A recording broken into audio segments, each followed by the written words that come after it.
Sou o Diácono Alberto. Estaremos hoje dando continuidade à nossa escola bíblica online Semeando Vidas, na qual estamos estudando sobre o apóstolo Paulo e as suas cartas escritas, ao todo 13 epístolas, na qual hoje estaremos falando sobre a carta soteriológica aos Romanos. E o que significa carta soteriológica? No cristianismo, queridos, a salvação ela é estabelecida através de Jesus Cristo. E a soteriologia no cristianismo, ela estuda como o evangelho de poder e os ensinamentos de Jesus e a fé nele separa do mundo e das práticas mundanas as pessoas que antes estariam condenadas pelo pecado e as reconcilia com Deus, né? E o que é o estudo da soteriologia? A soteriologia é o estudo da salvação humana.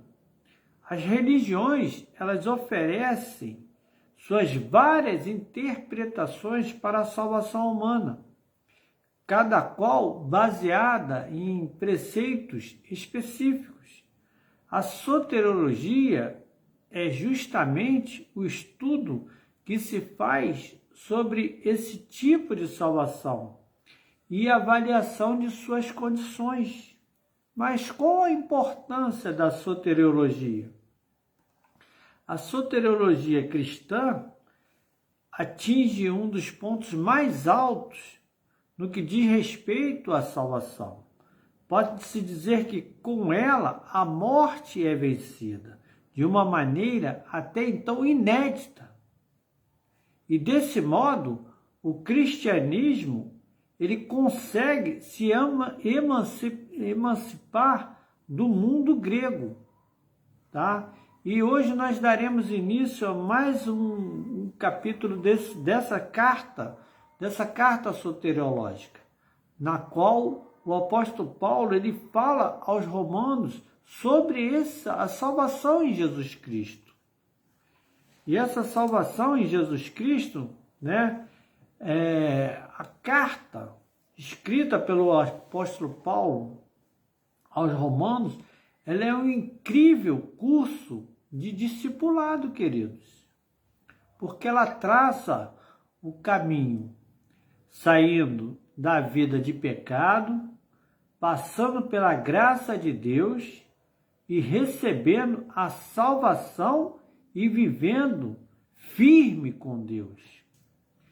Mas, infelizmente, muitos líderes e pastores ignoram a importância desta carta magna, ou nem eles mesmos entendem a sua importância. E é por isso que, muitas das vezes, alguns líderes, alguns pastores, eles não ensinam isso em suas ministrações. E é tão fácil saber, né, que basta perguntar: quando foi a última vez que você ouviu um ensinamento sobre a carta aos Romanos em sua igreja? Então vamos conhecê-la um pouco mais agora, porque o apóstolo Paulo, ele não tinha passado em Roma quando escreveu ou enviou esta carta, né? Lá em Romanos capítulo 1, versículo 13, ele vai nos dizer sobre isso. Fala assim, ó: quero que vocês saibam, irmãos, que muitas vezes planejei visitá-los, mas fui impedido de fazê-lo até agora. Meu propósito é colher algum fruto entre vocês, assim como tenho colhido entre os demais gentios. Quer dizer, o apóstolo Paulo ele estava já preocupado com o povo romano, mas, portanto, não foi o apóstolo Paulo que fundou a igreja de Roma. Mas em Corinto, o apóstolo Paulo ele conheceu alguns irmãos que moravam lá em Roma. Entre eles se destaca o casal Priscila e Áquila, né, que é relatado lá no Atos dos Apóstolos, no capítulo 18, versículo 1 e 2, que vai dizer assim: depois disso, Paulo saiu de Atenas e foi para Corinto. Ali ele encontrou um judeu chamado Áquila, natural do Ponto, que havia chegado recentemente da Itália com Priscila, sua mulher, pois Cláudio havia ordenado que todos os judeus saíssem de Roma. Por isso o apóstolo Paulo lhe foi vê-los, né? E este casal, queridos, é um dos pastores lá de Roma, como relata Romanos, capítulo 16, versículo 3 ao 5, que diz assim: saúdem Priscila e Áquila, meus colaboradores em Cristo Jesus. Arriscaram a vida por mim. Sou grato a eles, não apenas eu, mas todas as igrejas dos gentios.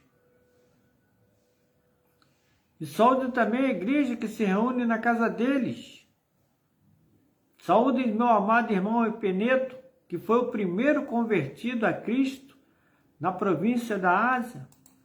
Então o apóstolo Paulo, ele tinha apreço por essas pessoas, porque ele entendia que essas pessoas eram as primeiras a pregarem o evangelho lá em Roma e seriam colaboradores do apóstolo Paulo, porque o apóstolo Paulo era um missionário, né? E lá em Roma, queridos, existiam várias congregações, porque na carta que o apóstolo Paulo, né, escreve aos romanos, ele manda saudações a pelo menos 4 congregações, que são igrejas que elas se reúnem nas casas, como nós podemos constatar, né, na carta aos romanos, né, no capítulo de número 16, o versículo de número 15, que diz: saúdem também a igreja que se reúne na casa deles, que era de Priscila e Áquila, mas também ele fala lá no versículo de número 10, 11, 13 e 14, outras igrejas. Ele diz: saúdem também Ápiles, aprovado em Cristo, saúdem os que pertencem à casa de Aristóbulo, saúdem Herodião, meu parente, saúde os da casa de Narciso que estão no Senhor, saúdem Trifena e Trifosa, mulheres que trabalham arduamente no Senhor, saúdem a amada Pérside, outra que trabalhou arduamente no Senhor, saúdem Rufo, eleito no Senhor, e sua mãe tem sido mãe também para mim, saúdem Asíncrito, Flegonte, Hermes, Patrobas, Hermas e os irmãos que estão com ele. Saúde Filólogo, Júlia, Nereu e sua irmã, e também Olimpas, e todos os santos que estão com eles. Então o apóstolo Paulo, né, ele mandou, ele saúda, né, algumas outras igrejas lá de Roma, várias congregações, e antes que você pense que essas igrejas que se reuniam em casas, né, eram igrejas de 10 pessoas, como nós temos hoje o costume de fazer aqui na minha casa, onde sou anfitrião do Lar de Vidas Firme na Fé, né?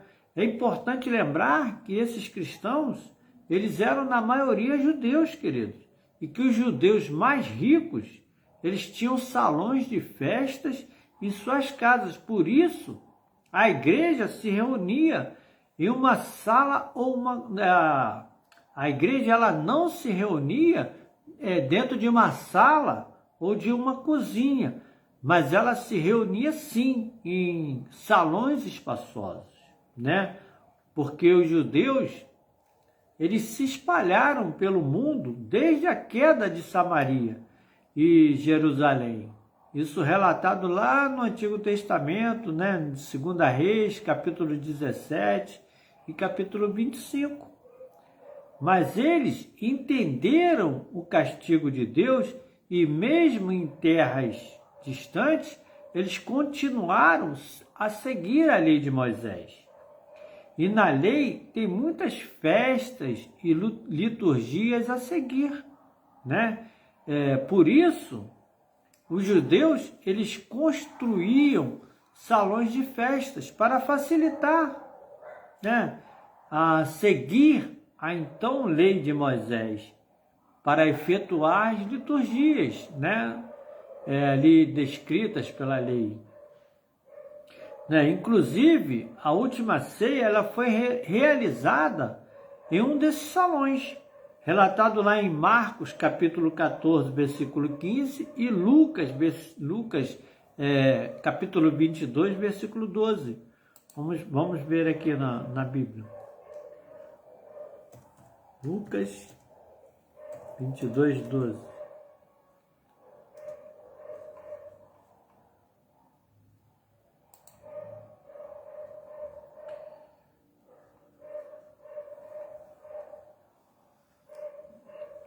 Onde diz: então ele vos mostrará um grande cenáculo mobiliado, aí fazei preparativos, né?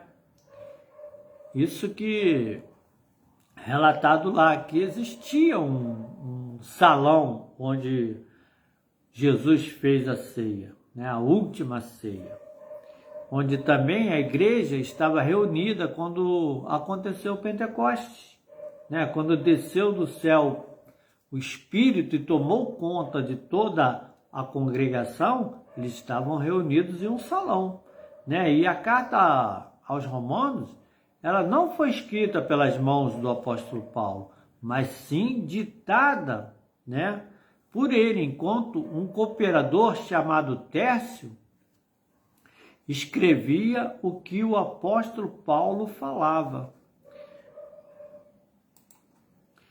Romanos capítulo 16 vai dizer isso. Recomendo-lhes nossa irmã Febe, serva da igreja em Cencreia. Peço que recebam no Senhor de maneira digna dos santos e lhe prestem ajuda de que venha a necessitar, pois tem sido grande auxílio para muita gente, inclusive para mim. Né? Então, o apóstolo Paulo ele envia esta carta à igreja de Roma, levada pela sua cooperadora chamada Febe, tá?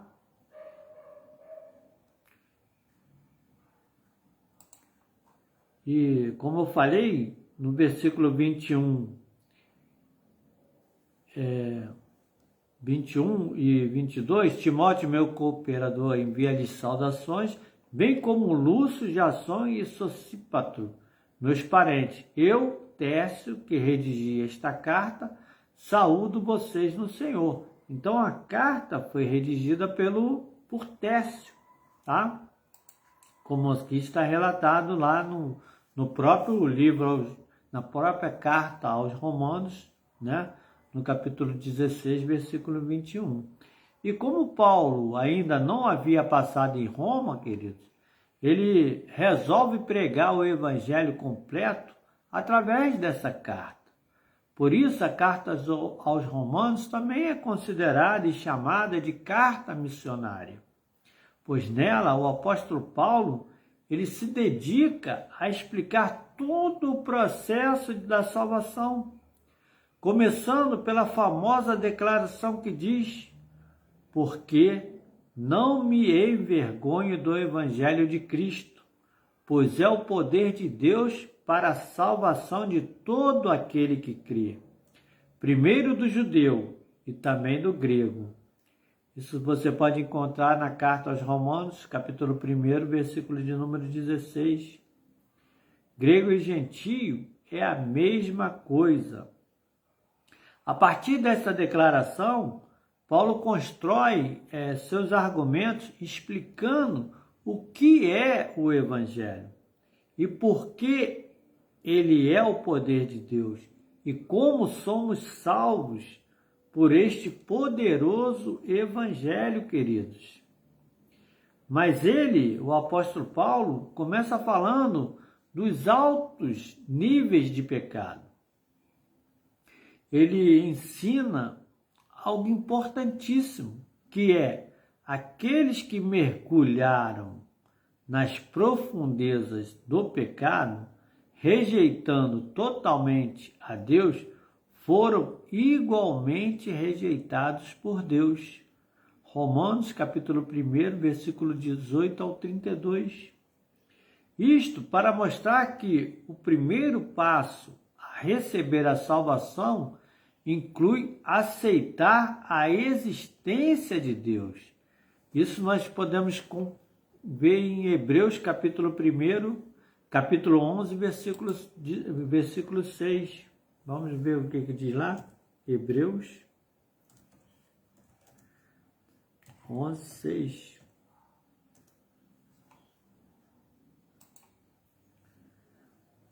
Ora, a fé é impossível, sem fé é impossível agradar-lhe, porque é necessário que aquele que se aproxima de Deus creia que ele existe e que é galardoador dos que o buscam, né? Então, a partir dessa declaração, o apóstolo Paulo, ele fala sobre o pecado, né? Que quem vive no pecado está rejeitando a Deus. Isto para mostrar que o primeiro passo a receber a salvação inclui aceitar a existência de Deus. Isto significa não ultrapassar os limites da natureza da criação de Deus por livre e espontânea vontade, pois o resultado será esse. E como eles não se importaram de ter conhecimento de Deus, assim Deus os entregou a um sentimento perverso para fazerem coisas que não convêm. Romanos capítulo 1, versículo 28, a qual estudaremos mais profundamente cada versículo e cada capítulo desta carta, porque a partir do capítulo 2 e 3, o apóstolo Paulo, ele explica que todos necessitam de salvação, todos, e que o judeu não está salvo, né? No caso, automaticamente, como, né, muitos pensam, uma vez salvo, salvo para sempre. Não. Né? Pelo contrário, o judeu ele também precisa receber salvação.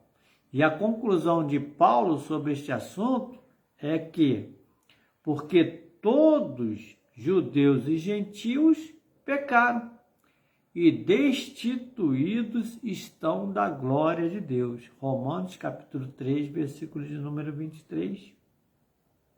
E agora que ele já convenceu seu público que tanto judeus como gentios precisam ser salvos por Jesus, né? Agora já no capítulo 4, o apóstolo Paulo, ele vai explicar a fé que nos leva à salvação. E para mostrar que não é qualquer tipo de fé que conduz à salvação, mas somente a fé que é igual à de Abraão. Por isso, Abraão, né, é o pai da fé. Isto é, nosso modelo de fé, pois devemos imitar a fé para alcançar a salvação. E Paulo, ele explica isso brilhantemente no capítulo de número 4. E ele faz, né,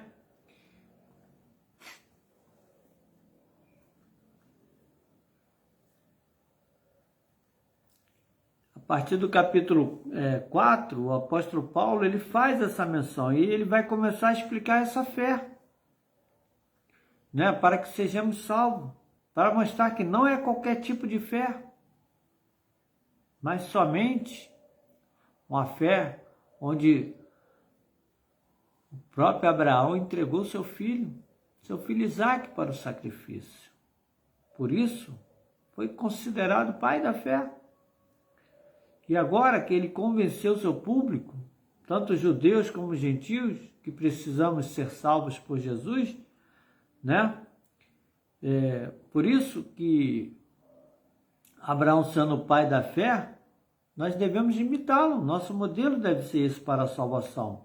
Porque o apóstolo Paulo, ele explica isso brilhantemente no capítulo 4, usando somente o Antigo Testamento, deixando, né, claro que a salvação não é por obras, mas por fé, tá? Então ele foi lá no Antigo Testamento para comprovar, para provar isso para os judeus e para os gentios, que a fé tinha que vir genuína. E o leitor pode perguntar, né? Eu tenho fé, mas não sei como isso me salva, né? A gente pode escutar isso, mas eu tenho fé, mas como essa fé pode me salvar? Porque então o apóstolo Paulo, ele responde no capítulo 5, explicando como acontece a justificação pela fé. E ele faz uma ilustração maravilhosa entre Adão e Cristo, né? Então podemos nos perguntar, mas qual a vantagem dessa justificação pela fé? E o próprio apóstolo Paulo, ele responde mostrando que agora estamos livres do pecado, isto é, livres da condenação do pecado. E ele continua esse raciocínio mostrando que não servimos mais ao pecado. Nós não vivemos pelo pecado ou para o pecado, como fazem os ímpios, né? Porque o ímpio, ele é movido pelos seus desejos pecaminosos, queridos. Mas nós agora, nós somos movidos pela vontade de Deus. E por isso que o apóstolo Paulo, né, ele mostra como é a nova vida com Deus. Nós somos movidos agora pela vontade de Deus, que é comunicada a nós pelo Espírito Santo, livres de toda a condenação, pois Jesus, ele foi condenado por nós. E com toda essa bênção, essa nova vida maravilhosa, nós podemos perguntar, mas como é possível que muitos judeus que conhecem toda a lei de Moisés não acreditem que Jesus é o Messias? Como é possível que eles não percebam isso nas Escrituras? Afinal, os judeus, eles estudam as Escrituras para encontrar a vida eterna, como é escrito lá em João capítulo 5, versículo de número 39. E como não percebem que a salvação está em Jesus? Então, queridos, o apóstolo Paulo, ele começa a explicar o motivo de muitos judeus ainda não acreditarem em Jesus. E os argumentos do apóstolo Paulo são para defender Deus e não os judeus. Claro que Deus, ele não precisa de defesa. Mas Paulo está explicando que Deus não foi injusto, nem leviano e nem rejeitou Israel propositalmente, para dar uma oportunidade aos gentios de serem salvos. E essa defesa que é importante, para que os irmãos de Roma, eles não comecem a pensar que Deus agiu mal com aquele povo de Israel. Não. Para isso, né, o apóstolo Paulo, ele nos ensina que não iria diminuir a fé deles, já que a maioria dos crentes, até aquele momento, eles eram também judeus. E o apóstolo Paulo, ele participa, né, do mesmo sentimento que eles quando diz que tenho grande tristeza e contínua dor no meu coração, porque eu mesmo poderia desejar ser anátema de Cristo, por amor de meus irmãos, que são meus parentes segundo a carne. Romanos capítulo 9, versículo 2 e 3. o apóstolo Paulo ele tinha grande tristeza, porque muitos judeus, seus irmãos, como nós também, hoje, né? Muitos de nós estamos na casa do Senhor, estamos na igreja, mas às vezes os próprios filhos não estão na casa do Senhor, o pai, a mãe, os irmãos não participam da ceia do Senhor. E o apóstolo Paulo ele tinha uma grande tristeza por conta disso, por conta de que muitos de seus parentes e dos seus irmãos judeus, né, parentes segundo a carne, ou seja, parentes de sangue, não conheciam a Jesus. Então, o apóstolo Paulo, né, no caso, entra em cena mostrando que ainda há esperança, que Israel ainda será salvo. E Paulo, ele explica com muita classe e objetividade como é fácil receber a salvação, apenas confessando. Isso está lá em Romanos, capítulo 10, versículo 9, né? Romanos 10, 9, vamos ver.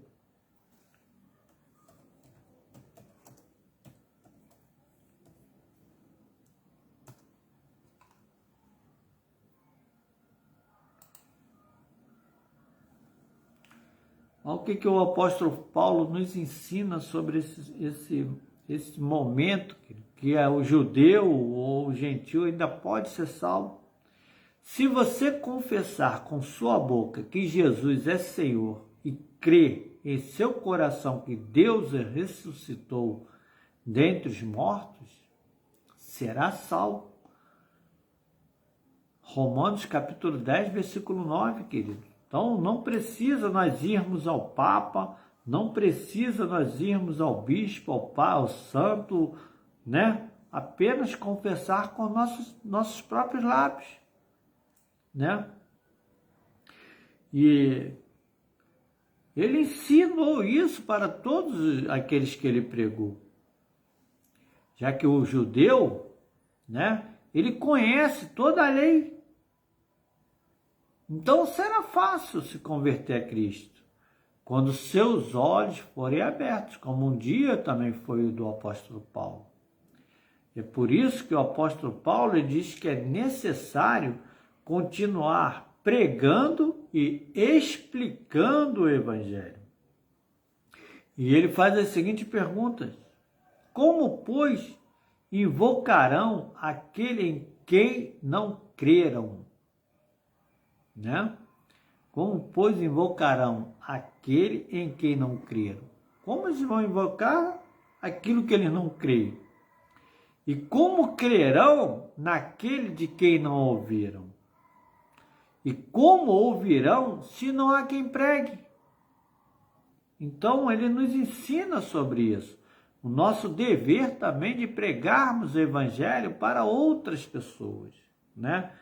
Não só adquirirmos conhecimento através da palavra de Deus, não só irmos à igreja, mas sim pregar o Evangelho para toda criatura, né? E como o apóstolo Paulo ele crê que Jesus um dia o restaurou, um dia o curou, ele faz bem esse trabalho, porque ele é um pregador missionário. Ele abre, funda a igreja.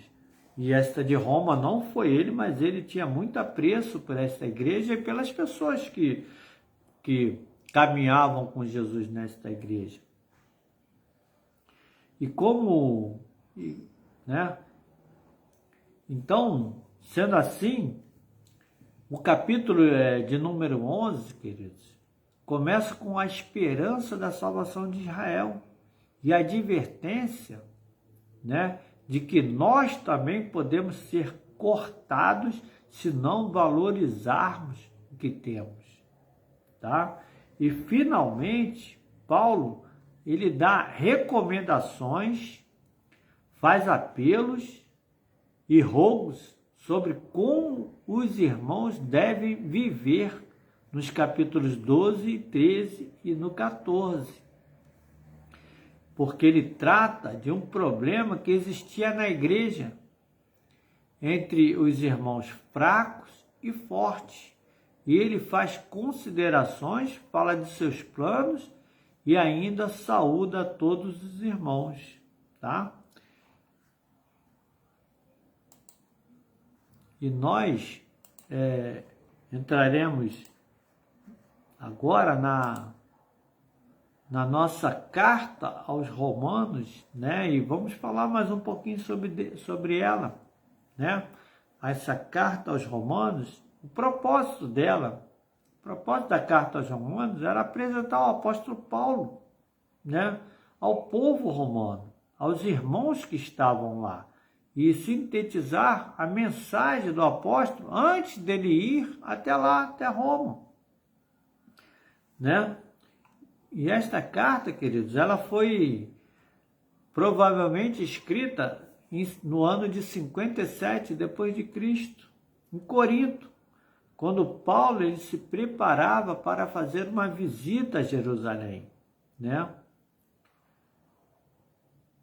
E ele nos deixa algumas lições, né, através dessa carta, porque ele fala sobre a pecaminosidade do homem, o perdão dos pecados por intermédio de Cristo, a libertação dos grilhões do pecado, o passado, o presente e o futuro de Israel, a responsabilidade pessoal de cada crente e as observações pessoais, porque Paulo ele estabeleceu fundamentos da fé cristã de forma clara, né?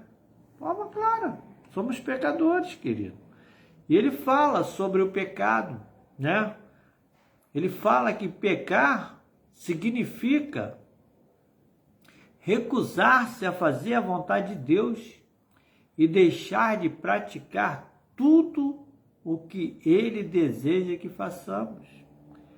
Desde a rebelião de Adão contra Deus, a nossa natureza, queridos, ela tornou-se desobediente.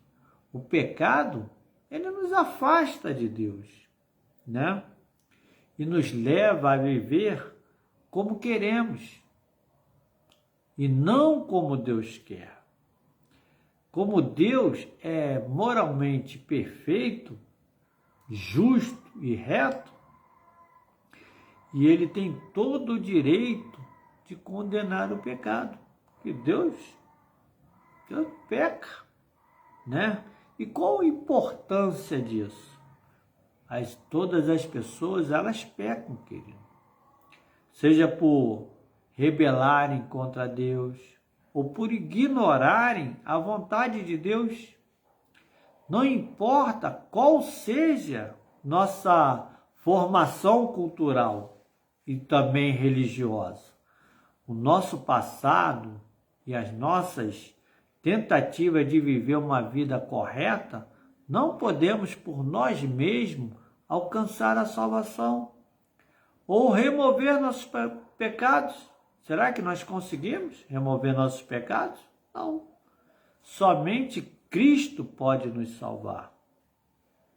E o apóstolo Paulo, falando sobre salvação, ele diz que os nossos pecados, eles indicam a necessidade de nós sermos perdoados e purificados. Embora nós não sejamos dignos nem merecedores, né? Mas em sua bondade, Deus nos estende seu amor e o seu perdão. E ele nos ensina o caminho para a salvação. Porque a morte de Cristo, ele pagou a pena por todos os nossos pecados, né? E é muito bom saber que Deus, ele nos salva do pecado. Mas para estabelecermos um novo e maravilhoso relacionamento com ele, devemos crer que Jesus um dia morreu por nós e que Deus perdoou os nossos pecados, Por isso teremos crescimento, precisamos crescer na fé, crescer pelo poder de Deus, né? Porque os cristãos, queridos, eles são santificados, tornam-se santos. Isso significa que nós somos separados do pecado, capacitados a obedecer e a nos tornarmos cada vez mais parecidos, né, com Cristo. Porque quando aprofundamos o nosso relacionamento com Cristo, o Espírito Santo, ele nos liberta das exigências da lei. E também do medo do juízo final. Porque qual de nós não tem medo de um dia partir, né? E sermos julgados, né? E chegarmos lá, não encontrarmos o nosso advogado fiel, que é Jesus, né? E nossos pecados nos condenar, né? E por ficarmos livres do poder do pecado, das exigências da lei e do medo do castigo de Deus, nós podemos crescer em nosso relacionamento com Jesus. Ao confiarmos no Espírito Santo e permitirmos que ele nos ajude, nós podemos subjugar o pecado e também a tentação, né? Porque a tentação bate a nossa porta todos os dias, né? Todos os dias somos tentados ao pecado, mas Deus, ele observa e cuida de seu povo. Ele fez isso no passado, né? Porque ele é soberano, ele faz no presente e também fará no futuro. E a sua maneira, querido, de tratar, né? A sua maneira, a maneira de Deus, né? De tratar as pessoas, é sempre com justiça. Porque Deus é o responsável por toda a criação. Ele também, ele pode salvar qualquer pessoa, segundo a sua vontade, até mesmo um ladrão na cruz, o Senhor pode salvar, né? Até mesmo aquele que hoje está dentro de um presídio, de repente ele está salvo e aquele que está dentro de uma igreja está condenado. Então é a vontade do Deus soberano, né? Que pode salvar qualquer pessoa conforme a sua vontade, né? E por causa da misericórdia de Deus, tanto judeus como gentios, queridos, podem ser salvos, né? Porque Jesus veio para os judeus, mas eles não aceitaram, então nós gentios o aceitamos, né? E todos nós devemos corresponder a essa misericórdia e aceitar a sua bondosa oferta de perdão. Como ele é soberano, nós devemos deixar que ele reine em nosso coração. Devemos deixar que Jesus reine no nosso coração.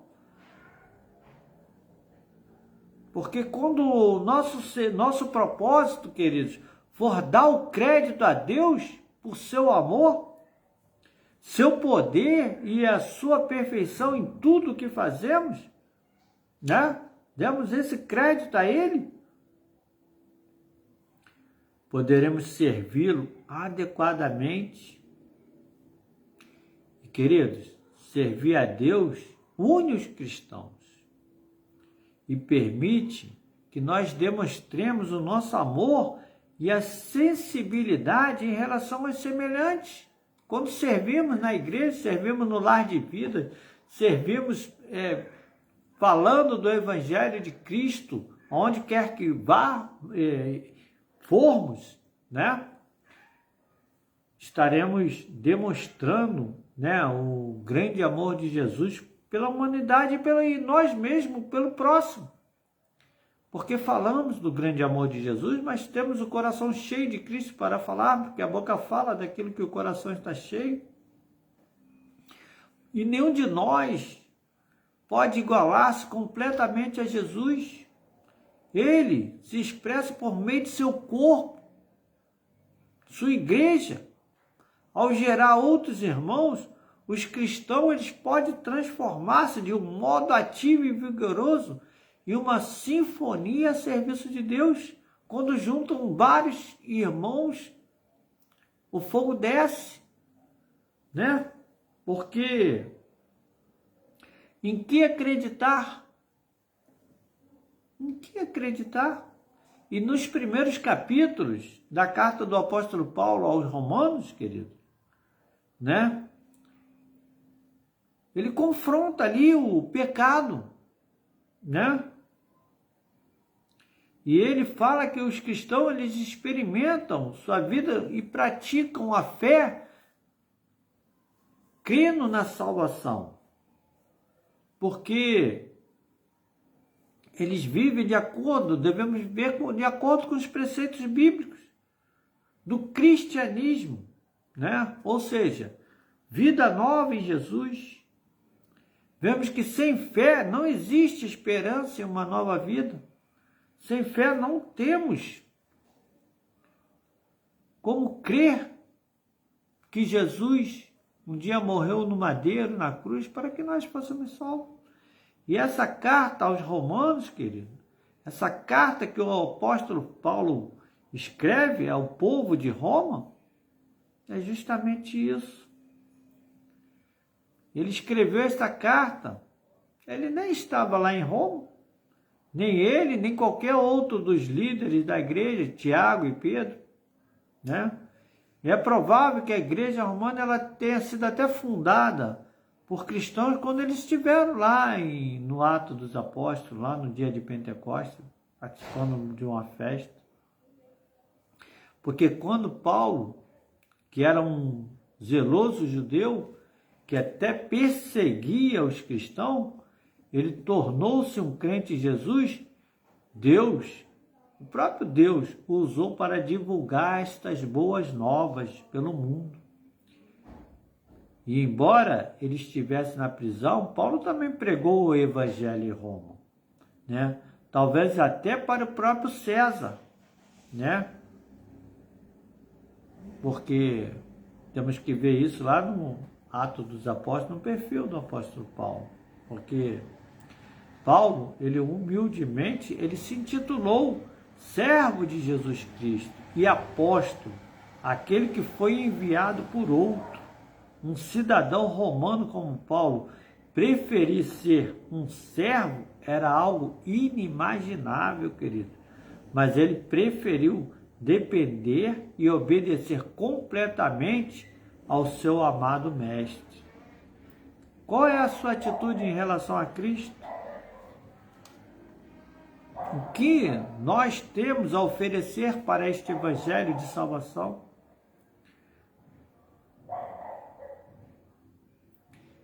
O próprio Cristo, querido, ele faz com que nós sejamos úteis, servos que ele pode usar em trabalhos realmente importantes. Tá? E nós vamos encerrar essa aula nesta noite, né, dizendo que você é útil na obra do Senhor. E que você conheça a carta aos Romanos, porque ela é um discipulado.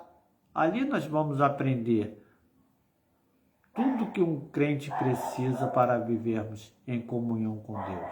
Amém? Que Deus te guarde, te proteja, te abençoe. Shalom. Boa noite.